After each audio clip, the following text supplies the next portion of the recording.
नमस्कार, राम राम, खमा घणी। स्वागत आप सभी का सेंटम क्लासेस में। मैं हूं विजेंद्र धनखड़ और ये जो वीडियो है ये मैंने बनाया है उन बच्चों के लिए जो एसएससी सीजीएल 2023 में मेंस का पेपर लिखने वाले हैं। मेंस का पेपर आपका डेट्स आ गई है, 25, 26, 27 अक्टूबर को होने वाला है। अभी 2 महीने के आसपास आपके पास समय है। ये वीडियो आप आखिर तक देखना, क्योंकि मैंने इस वीडियो में 2022 के जो पेपर थे, जो 4 पेपर हुए थे, उन चारों में इंग्लिश का जो सेक्शन था उसको एनालाइज किया है। तो आप लोगों के लिए ये एनालिसिस अगर आप समझ पाते हैं, देख पाते हैं, तो अपनी जो तैयारी आप कर रहे हो मेंस में, उसमें आपका जो स्कोर है वो मैक्सिमाइज आप अगर कर सकते हो तो कैसे कर सकते हो, कौन से हिस्सों पे ज्यादा फोकस करना चाहिए, कहाँ से कौन से टॉपिक से सवाल पूछे जा रहे हैं, कहाँ एग्जामिनर आपको कंफ्यूज कर रहा है, या फिर कौन सा पैटर्न आपको सही आपका लिए होगा। आप अभी जो पढ़ाई कर रहे हैं क्या वो सही है या नहीं है, इसका भी अंदाजा आपको इस वीडियो से हो जाएगा। तो एक एक करके हम लोग चारों पेपर को जानेंगे और पूरा का पूरा एनालिसिस जो है मैं आपको यहाँ पे बताने वाला हूँ। जो पेपर हुए थे वो 2 मार्च को, 3 मार्च को, 6 मार्च को और 7 मार्च को हुए थे। और इंग्लिश के पेपर में जैसा आप लोगों को पता होगा कि 45 सवाल आते हैं, हर सवाल 3 नंबर का होता है। टोटल अपने पास 135 मार्क्स होते हैं और इसमें से आपकी नेगेटिव मार्किंग भी है। तो पूरे 135 में से 135 अगर आपको लाने हैं तो उसके लिए क्या आपकी स्ट्रेटजी क्या होनी चाहिए। मैंने ये एनालिसिस इसलिए बनाया है कि मैं चाहता हूं कि स्टूडेंट जो है वो, कई बार मैंने देखा है कि बहुत ज्यादा मेहनत करता है, केवल प्रीवियस ईयर पे चला जाता है, कई बार केवल वो कैप पे अटका रहता है और जो जरूरी चीज है वो मिस हो जाती है। मतलब मेहनत आप जरूरत से 3 गुना ज्यादा कर रहे हो लेकिन उतना स्कोर आप लोगों का नहीं आ रहा है। तो उस बात को ध्यान में रखते हुए कि इसमें मेहनत, जितनी भी मेहनत आप करो सारी की सारी आपका एक तरह से एक नतीजे में तब्दील हो। और नतीजे में अगर सही नतीजे में तब्दील ना हो तो भी इंग्लिश आपकी बहुत अच्छी हो जाए, ताकि इंग्लिश आपकी हमेशा के लिए अच्छी हो जाए। तो जो प्रोसेस आप लोगों को फॉलो करनी है या जैसा मैं बताने वाला हूँ वो उसी बात को ध्यान में रखा है कि पूरे नंबर आए, इंग्लिश में कॉन्फिडेंस रहे और अगली पीढ़ी को इंग्लिश ना सीखनी पड़े। तो सबसे पहले आप देखिए कि कितने सवाल अपने पास आते हैं। सारे पेपर में लगभग जो टाइप ऑफ क्वेश्चन थे एक ही तरीके से पूछे गए थे। सभी में जो क्लोज टेस्ट था 4 नंबर का था। पैसेज 3 पैसेज थे 4 4 नंबर के, 12 नंबर के टोटल पैसेज थे। पैराजम्बल 6 आए थे। तो पैराजम्बल में इस बार थोड़ा सा स्टूडेंट्स को दिक्कत आई है। जो नंबर आप लोगों के ज्यादा कटे हैं वो पैसेज और पैराजम्बल में सबसे ज्यादा नंबर जो है वो कटे हैं। एरर के मात्र 2 सवाल आए हैं। तो आप ये देखोगे कि ग्रामर आप पूरी पढ़ो और सवाल आ रहे हैं 2, और मिला के भी और भी आ रहे हैं, लेकिन बाकी में इतना डीप नहीं है ग्रामर की। जैसे वॉइस और नरेशन अलग टॉपिक है, सेपरेट टॉपिक है। फिलर के जो सवाल हैं, फिलर के सवालों में देखा है कि 1 या 2 सवाल ग्रामर से जुड़ा हुआ है, बाकी 3 सवाल जो है वो आपके वोकैब से जुड़े हुए हैं। इंप्रूवमेंट का एक एक सवाल ही आया है, ज्यादा नहीं पूछा। इंप्रूवमेंट के सवाल इतने आसान नहीं होते हैं। वॉइस और नरेशन जो है इजी सवाल थे, 3 3 नंबर, 3 3 सवाल थे, नंबर 9 9 नंबर के थे। वन वर्ड 2 आ रहे हैं, इजी आ रहे हैं, प्रीवियस ईयर आ रहे हैं। ईडीएम एक आध ईडीएम जो है वो अच्छी आई है। और फिर अपने पास एंटोनिम्स इजी आए हैं, सेंटेंस बेस्ड हैं तो और ज्यादा आसान हो गए। सिनोनिम्स आगे, स्पेलिंग एरर है वो भी सेंटेंस से ही पूछे गए हैं। तो आप ये देखोगे इन तीनों का जो पैटर्न है, पहले जैसा एसएससी एग्जाम लेती थी वैसा नहीं है। अब एक सेंटेंस दिया जाता है, उसमें शब्द को समझना होता है और फिर ऑप्शंस में से उसका ऑपोजिट पता लगाना होता है। तो एटलीस्ट जो सेंटेंस में जो शब्द दिया है उसका मीनिंग आपको अंदाजा हो जाता है। तो आप देखोगे ये आप लोगों का था।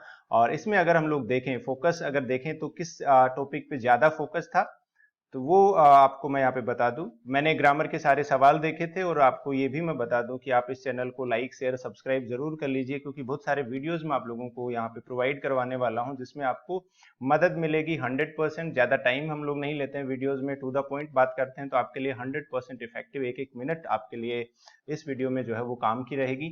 तो जैसे फर्स्ट पेपर में मैंने देखा जो ग्रामर के जो सवाल पूछे गए थे उसमें एडवर्ब के सवाल था, एक सवाल था। डिग्री वाले सवाल पूछे गए हैं, जैसे सेंटेंस इंप्रूवमेंट हुआ उसमें डिग्री है, फिलर के सवाल में डिग्री, कंपैरिजन जो होता है अपना, positive degree, superlative degree, comparative degree, इनसे सवाल पूछे गए हैं। टेंस के बहुत ही बेसिक सवाल पूछे गए हैं, डीप में कुछ भी नहीं आया है। कंजक्शन का एक आध सवाल था और वो डायरेक्ट था भी नहीं, मतलब पर उसमें कंजक्शन था जिसमें कंफ्यूजन बच्चों को हुआ था। सेकंड पेपर में again degree, preposition, tense, phrasal verb का एक सवाल था। पूरे 4 पेपर में 2 या 3 सवाल ऐसे थे जो फ्रेजल वर्ब से जुड़े हुए थे। मॉडल वर्ब का एक सवाल था, बहुत ही आसान था। डिग्री थी अगेन, फिर टेंस, प्रीपोजिशन, डिग्री, प्रोनाउन का एक ही सवाल था भाई, प्रीपोजिशन। तो इनमें अगर हम लोग देखें अपने पास 3 टॉपिक अपने पास निकल के सामने आ रहे हैं कि भाई डिग्री से सवाल आपका पक्का पूछा गया है। तो डिग्री के जितने भी कंसेप्ट हैं आपको पता होना चाहिए, लेकिन बहुत ज्यादा डीप कॉन्सेप्ट नहीं पूछे हैं। और फिर उसके बाद अपने पास टेंस के सवाल हैं, बहुत ही बेसिक सवाल पूछे हैं। अगर आप टेंस नहीं पढ़ोगे तो भी इन सवालों को कर सकते हैं, लेकिन अगर पढ़ोगे तो एडवांटेज रहेगा। और फिर अपने पास प्रीपोजिशन है। तो पिछले पेपर में ये टॉपिक पे ज्यादा फोकस था, इस बार किस पे फोकस रहेगा वो अपने को अंदाजा नहीं है, लेकिन इतना मैंने देखा था कि ग्रामर जो है वो बहुत ज्यादा गहराई में नहीं पूछी गई है।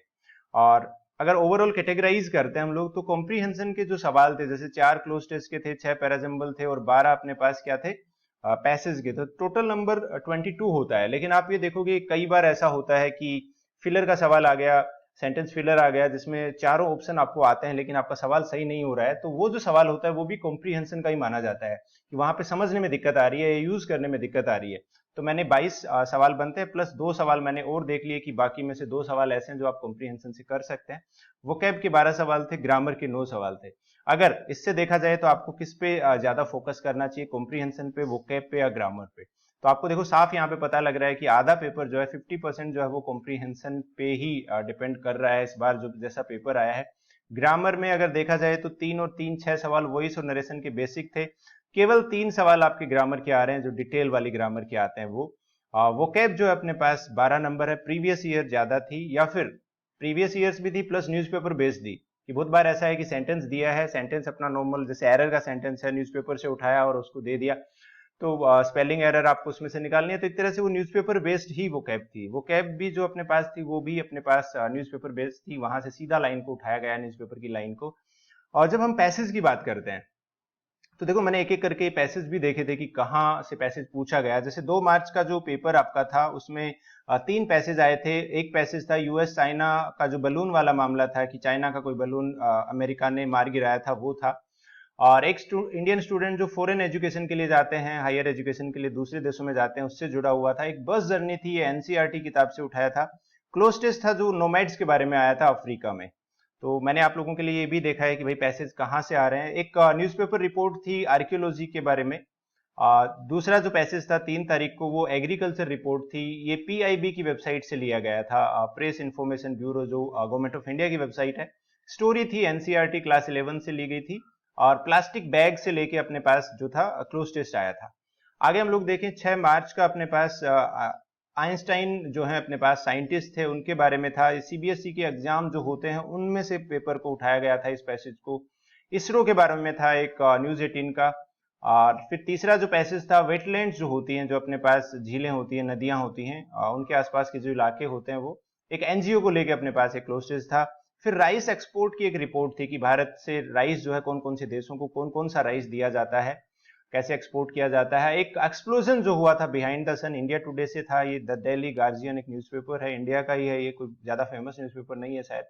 अर्थक्वेक जो टर्की में आया था, वहां पे काफी लोगों को जान माल की नुकसान हुआ था, हानि हुई थी। सोलर सिस्टम के बारे में अपना एक क्लोज टेस्ट था। तो आप लोग देखो ये जो टॉपिक है मैंने आपको इसलिए बताया कि भाई किस तरह के टॉपिक से अपना पैसेज आता है, क्योंकि अगर अपने को टॉपिक पता होता है तो अपना 70% काम जो है उसमें हो जाता है। कि जैसे आपको यूएस चाइना बलून वाली अगर आपको घटना पता थी अगर, और एग्जाम में आपका है, तो आपके लिए वो आंसर करना बहुत आसान होता है, भले ही आप चाहे पैसेज ना पढ़ो तो भी आप आंसर कर सकते हो। तो ये जो फोकस है अपने पास पैसेज वाला, ये मैंने एनालिसिस आपको बताया है। पैसेज में बच्चों को जो दिक्कत आई है कि टोन वाले सवाल थे, टाइटल वाले थे, थीम वाले थे, मेन आइडिया क्या है, इन्फ्रेंस बेस्ड थे, तो इन सवालों में थोड़ी बहुत दिक्कत आई है। क्लोज टेस्ट के जो सवाल थे, तो देखो आपको यहाँ पे ये चीज समझने की जरूरत है कि जो क्लोज टेस्ट होता है वो एक तरह से कंप्लीट इंग्लिश का टेस्ट होता है। उसमें ग्रामर भी आती है, वोकैब भी आती है और कॉम्प्रीहेंशन भी आता है। जिस तरह से फिलर का सवाल होता है, इंप्रूवमेंट का सवाल होता है, कि उनमें सारी चीजें शामिल होती हैं, तो इनको सबसे टफ माना जाता है। हालांकि वो एग्जामिनर लेवल अप डाउन भी कर सकता है। तो अपने पास वोकैब बेस्ड थे, एडवर्ब थी, प्रीपोजिशन थी, डिटरमिनर के सवाल थे, टेंस से रिलेटेड थे, डिग्री, अगेन डिग्री मुझे लग रहा है एग्जामिनर की फेवरेट टॉपिक है डिग्री वाला। अब जो 45 सवाल थे उसमें से मुझे लगा कि 35 सवाल जो हैं वो काफी इजी हैं, आसान हैं, हर कोई स्टूडेंट उसमें कर लेगा। जो नॉर्मल जो तैयारी कर रहा है वो आई थिंक 35 सवाल तो आराम से सोल्व कर लेगा।